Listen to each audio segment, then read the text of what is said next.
Picture this. You're sitting in a beautiful cafe in Lisbon. You got the laptop open, a perfect espresso right next to it. You are living the dream.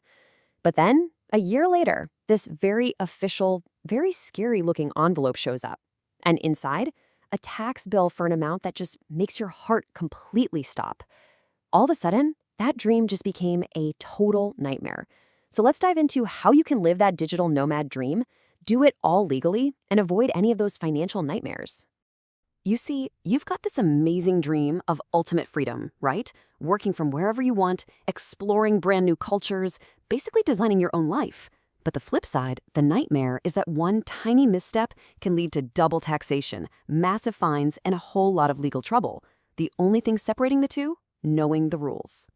And you know what? It often comes down to just one single number. So, what is it? What's the one number that has the power to turn your entire dream into a legal and financial mess if you don't pay attention to it?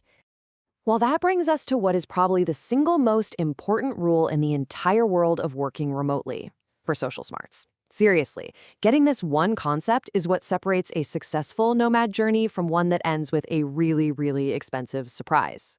It's called the 1830-day rule. And that number is 183.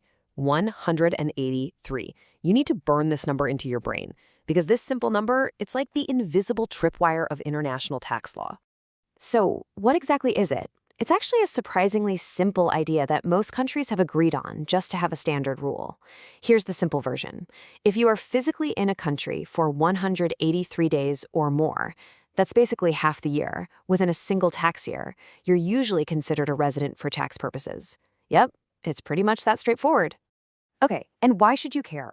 Because becoming a tax resident means you could suddenly owe taxes on your entire worldwide income to that new country. I'm not just talking about the money you earned while you were there. I mean everything, your freelance income, your investments, the whole shebang. This is the exact financial trap we're trying to help you avoid. So, how do we fix this? How do we solve the problem? Well, as remote work has gone from this, fringe lifestyle to a totally professional industry, a new, completely legal solution has popped up: the rise of digital nomad visas. Now, back in the day, people would try to get around the rules with these sketchy visa runs, jumping across the border for a day just to get a new stamp in their passport. For settlers, let me be really clear. That is a terrible, outdated strategy. Authorities are cracking down on it hard, and it's just a fast way to get yourself banned. The new, safe, and totally practical way to do this is with an official digital nomad visa. A digital nomad visa is an absolute game changer. It's a legal permit that is specifically designed to let you live in a country while you work remotely for a company or for clients that are outside of that country. It's the perfect setup. You get to live there, you spend your money in the local economy, but you aren't taking a local job. And this whole thing is happening because the type of person doing this has changed. For social smarts, today's nomad isn't just a backpacker anymore. We're talking about serious professionals: engineers, consultants, creative directors. And countries, they're finally starting to notice. More than 55 nations are now actively competing to attract this talent pool with these specialized visa programs. But, and this is a big but, not all visas are the same. Not even close. They're all designed with different goals in mind. So the really crucial part is to match the visa to your strategy, for strategists. So let's explore 3 really different visas that are perfect for 3 very different goals. For explorers.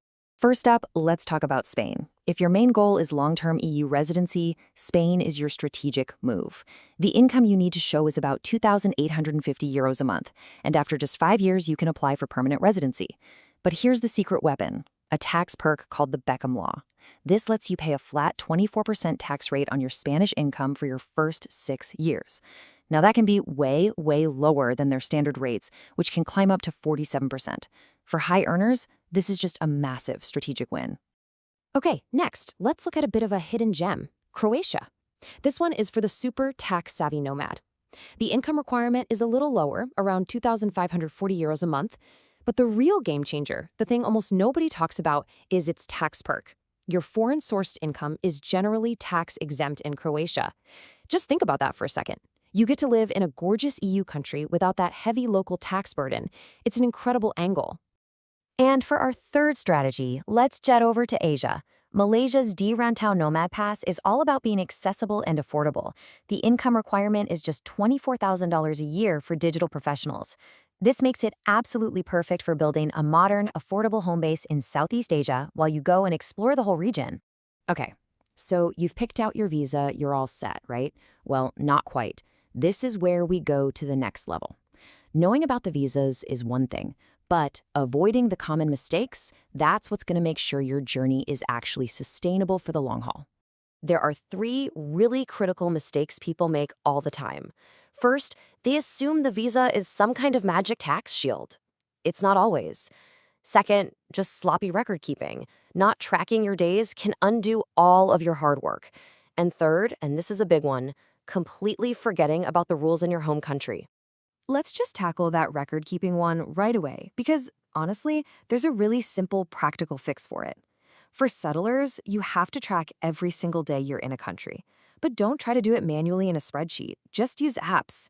Something like TripIt for your itineraries, Polar Steps for automatic location logging, or Travel Spend for your expenses.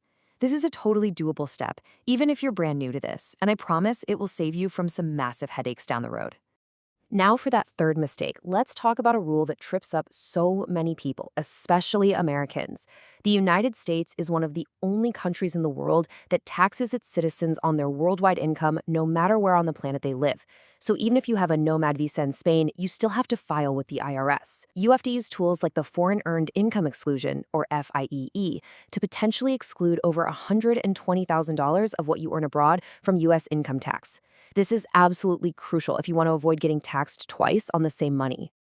Okay, I know we have covered a lot. The problem, the solution, the different strategies, the things to avoid. So let's just boil it all down into your final payoff, a super clear 3-step action plan for strategists. Here's your framework. It's this simple. Number 1, track your days. Do it religiously. Use an app. Number 2, know your tax home. That means understanding the rules of your home country and your new host country. And number 3, find your visa. Pick a program that actually aligns with your financial goals, your lifestyle goals, and your long-term goals. Because, at the end of the day, people like us who are building this kind of life, we aren't just chasing some fantasy. For social smarts, this is about building a sustainable, legal, and truly location-independent life. It's about being a professional who has their stuff together. So, now you know how to protect yourself. You've got the framework. But let's take this one step further to a much, much bigger question. What happens if it's not you, but your company that gets slapped with a multi-million-dollar tax bill, all because of where you chose to open your laptop? Now that is a whole other level of risk, and we're going to explore that next time. If this touched your heart, please subscribe, like, and share it with your family. Save this for more meaningful content ahead.